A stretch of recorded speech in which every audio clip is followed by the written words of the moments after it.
Good day mga kabihero. Ito yung time na pumunta kami ng Bambi Falls. Actually, Bambi Falls is sakop ng Binalbagan, Negros Occidental.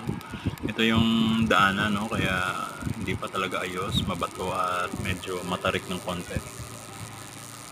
Hindi nga ako nakatuloy nung time na yun kasi natumba nga ako. Tsaka sumakit yung tiyan ko kaya naghanap muna ako ng lugar na alam nyo na, makapag-poop. Maganda yung lugar na to, no? Lalo na pag naayos yung daanan, siguradong mag-enjoy yung mga pumapasyal dito sa lugar na to. Ayan ang makikita natin yung mga tropa ko. Diyan si Sir Ronex 24. Nandiyan din si Mr. Nobody Moto, VL Photography,